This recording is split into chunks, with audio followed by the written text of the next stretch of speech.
Raven फिसलते फिसलते वो 7वें पायदान पर पहुंची है। एक और खराब मैच, नीचे वाली टीम थोड़े बहुत और प्लेसमेंट पॉइंट के साथ फिनिशेस की जरूरत पड़ने वाली है, पर टीम रेवन, मुझे ऐसा क्यों लगता है रावण की दिक्कतें थोड़ी बढ़ने वाली है, क्योंकि कलयुग वो अपने बैरल के साथ तैयार है और उनकी गाड़ी वहां पर शायद एक बार के लिए फंसी हुई थी और उस गाड़ी को निकाला गया, पर रेवन उन्होंने देख लिया कलयुग को, बहुत आसानी से डाउन किए गए। जी हाँ, बहुत ज्यादा दूर आने की जो कोशिश रही वो शायद इस बार नुकसान का कारण बना। अभी उनके बाकी प्लेयर्स तो बहुत दूर है, इनसे दूर दूर तक वो आ नहीं सकते, बट रेवन की तरफ से मैं ये जरूर कहना चाहूंगा कि काफी अच्छे तरीके से प्लेयर को देखा गया, उस तरफ गए, लेकर गए। अभी भी जोन का एज उनके पास मौजूद है, पर टीम रेवन वर्सेस सिली, उनकी बीच की ये भिड़ंत जहां पर सिली के एक खिलाड़ी गिरा दिए गए और एलिमिनेशन उनका तय है। थोड़ा रिस्की हो सकता है, लेकिन क्या वो बैकअप आने में थोड़ा इंतजार, एक खिलाड़ी को पीछे रखा गया है ताकि वो वहां से कवर फायर दे पाए सामने से ग्रेनेड। हालांकि कुछ खास फायदा होगा नहीं, वहां पे हेल्थ संभलने की जरूरत है। ग्रेनेड उनके तरफ से जो फेंका गया वो शायद थोड़ा सा मिस टाइम, बट जो भी हो, स्माइली आइजल इनके परफॉर्मेंस से बिल्कुल वाकिफ है। कल का जो मेरा मार था, अकेले बहुत सारे फिनिशेस निकाले गए थे, उसको दोहराने की कोशिश, और इस नॉक के बाद सीधा स्लैम इन करेंगे, गोटेन को कंफर्म करेंगे। रेवन के लिए एक बेहतरीन शुरुआत।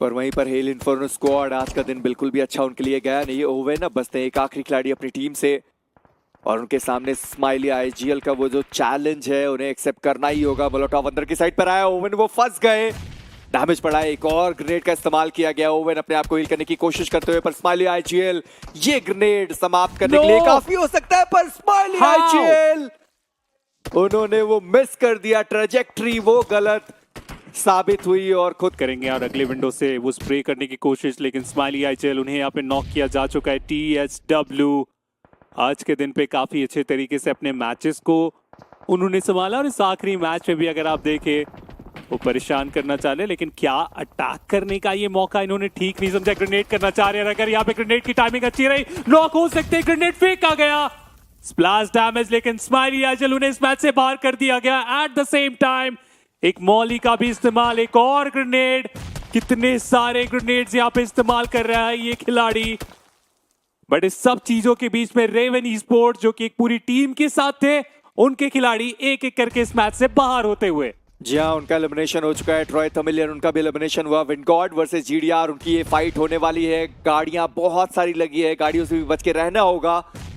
एक और ग्रेनेड आया इन्फिनिटी, उनका एलिमिनेशन। साहिल वो शैक के अंदर, पर लेब्रॉन एचपी उनकी बहुत ज्यादा कम हो चुकी है। साहिल एक और ग्रेनेड उनकी तरफ, पर लेब्रॉन स्मोक के अंदर वो ग्रेनेड और लेब्रॉन वो डाउन किए जा चुके हैं। पर साहिल एक आपको रोक के संभाल के रख सकते हैं, कुछ इस तरीके से एलिमिनेशन हमने देखा। विंगॉड के पास पहले से वो होल्ड करके रखे थे, ये क्यों हो, बैंडेजेस लगाते हुए गाड़ी का इस्तेमाल और वो निकल गए। पर जस्ट जली वर्सेस जीडीआर उनकी फाइट हुई, पर आखिरी जो खिलाड़ी बचा हुआ था साहिल, उन्हें एलिमिनेट किया गया, पर गाड़ी ब्लास्ट हुई और वो साहिल का ग्रेनेड था जिससे डेल्टा पीजी भी डाउन हुए। पर डेस्ट्रो वो आखिरी खिलाड़ी बचे हुए अपनी टीम, जहां वो शून्य पर गए। पर इन सबके बीच में Vashishtha esports versus insane, finally insane ने उन्होंने चार्ज करना ज्यादा सही समझा। डार्क लॉर्ड, इसी बीच वो डाउन हुए। हर्ष उनका एक ग्रेनेड और आदि वो सीधा ऊपर चार्ज करना चाहेंगे, पर आदि उनको कहीं और से डैमेज पड़ा है, टपाटप उनको भी डैमेज पड़ता हुआ। अभी तो उन्होंने अपने आप को हील किया, वापस हील करने की जरूरत पर मात्र बैंडेजेस उनके पास। फियर्स एक ग्रेनेड, डेल्टा पीजी वो भी रश करने के लिए तैयार। जस्टिन वो भी उनका साथ देंगे, पर रश बॉय इसी बीच वो डाउन हुए। इंसीडियस उनको भी डाउन किया गया सरकार के द्वारा, पर डेल्टा पीजी वो फियर्स को देख नहीं पाए, डाउन और सीधा एलिमिनेशन। मैं बस फियर्स को ही देख रहा था, वो प्रोन थे और सरप्राइज देने का इंतजार कर रहे थे, और जैसे ही उन्होंने फुटस्टेप सुना, गॉडसन के प्लेयर को पता ही नहीं चला कि उनके सामने खिलाड़ी थे। जब तक पता चला सीधा वो शॉटगन का फटका, टपटप भी वहां पे नॉक है, उन्हें रिवाइवल की जरूरत पड़ने वाली है। थोड़ा उलझ चुका है, किसी के भी फेवर में ये फाइट हमें जाता हुआ देखने को मिलेगा। रैंडम शॉट, फियर्स कनेक्शन ढूंढना चाह रहे थे, लेकिन वो कनेक्शन वहां पे मिला नहीं इतना कि वो कुछ वहां पे कंफर्म कर पाए। इंसेन के प्लेयर को रीसेट करने का मौका मिला, फियर्स को भी यहाँ पे रीसेट करने का मौका मिला, लेकिन जो नंबर्स हैं वो इंसेन के पास हमें अभी भी देखने को मिल जाएंगे। डार्क लॉर्ड क्या करना अब यहाँ से उनके लिए सही रहने वाला है। फाइनली चलिए गॉड्स रेन, उन्हें इस मैच से हम बाहर होते हुए देख पाएंगे, लेकिन अब पीएस के ऊपर इंसेन का चैलेंज।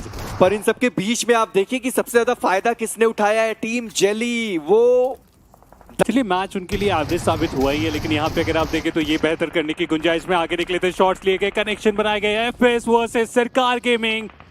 सरकार गेमिंग को भी यहाँ पे नुकसान उठाना पड़ा और केएसआर को भी यहाँ पे डाउन किया जा चुका है। थर्ड पार्टी स्प्रे से बचना बहुत मुश्किल। टीएसडब्ल्यू उन्होंने सही वक्त का इंतजार किया और उसके बाद जो शॉट, फाइनली वो कनेक्शन और उसके बाद वो ब्लास्ट का इम्पैक्ट सरकार गेमिंग। डाउन किया गया लूसिफर, हालांकि वहां पर मौजूद है रिवाइवल के लिए। लिवाई का खाता नहीं खुला है, बाकी जो 3 प्लेयर हैं सबके पास 3 फिनिशेस, पर डार्क लॉर्ड वो अकेला बचा हुआ खिलाड़ी जस्ट जली की मुश्किल बढ़ाता हुआ अकेला माओ केज पे कम अकेला माओ वो डाउन कर दिए गए। और जो दूसरे खिलाड़ी है सैम, उनको भी डाउन किया गया और अब जस्ट जली उनका एक खिलाड़ी बचा हुआ और वो भी इन दोनों से बहुत दूर। निंजे यहाँ आने की कोशिश तो वो नहीं करने वाले, पर जी नहीं, वो खिलाड़ी आगे आने के लिए तैयार है। डार्क लॉर्ड वो चाहते हैं कम से कम जो खिलाड़ी को उन्होंने नॉक किया उसको तो फिनिश किया जाए। डार्क लॉर्ड अकेला बचा हुआ खिलाड़ी निंजे, वो अकेले बचे हुए अपनी टीम से। डार्क लॉर्ड मोलोटोव उन्होंने आगे की साइड पर डाल दिया, पर एक ग्रेनेड फेंका गया इनके तरफ से भी, लेकिन 20 काफी ज्यादा डैमेज था, वो भी उतना ही ज्यादा डैमेज। एजे के ऊपर ये ग्रेनेड फेंकने की कोशिश, हालांकि जो डायरेक्शन है वो थोड़ा और बेहतर हो सकता था, बट कितने सारे ग्रेनेड उस तरफ फेंके गए। क्या एक भी वहां पे कनेक्शन बना के जाएगा? स्मोक आप देखिए जितने ज्यादा हो सके हैदराबाद हाइड्रास अपने लिए कर रहे हैं, क्योंकि उन्हें पता है कि यहाँ से ऊपर भी जाना है, ग्रेनेड से भी बचना है, स्प्रे से भी बचना है और अटैक भी करना है। तो इतना सारा काम वो एक साथ कैसे यहाँ पे कर पाएंगे? मॉली ताकि वो स्लो डाउन कर पाए अपोनेंट को और फाइनली वो ग्रेनेड के साथ मोक्स को डाउन किया गया। निंजा भी यहाँ पे गिरते हुए हमें देखने को मिल जाएंगे। एजे टर्बो ये पूरी पारी को यहाँ पे संभालने में कामयाब, क्योंकि ग्रेनेड के साथ वो स्प्रे बेहतर और ओवरऑल टीएसडब्ल्यू इस आखिरी मैच में वो विनर चिकन डिनर निकालने में कामयाब हुए। दो टीम्स के बीच में वो जो थर्ड पार्टी की स्प्रे वो बहुत ज्यादा कमाल का। जी हाँ, बेहतरीन ये मुकाबला और टीएसडब्ल्यू फाइनली एक अच्छा और मैच इनका आते हुए हमें नजर आया इस रैंगल के मंच पे, बट कहना पड़ेगा कमाल का मोमेंटम यहाँ पे बदला है।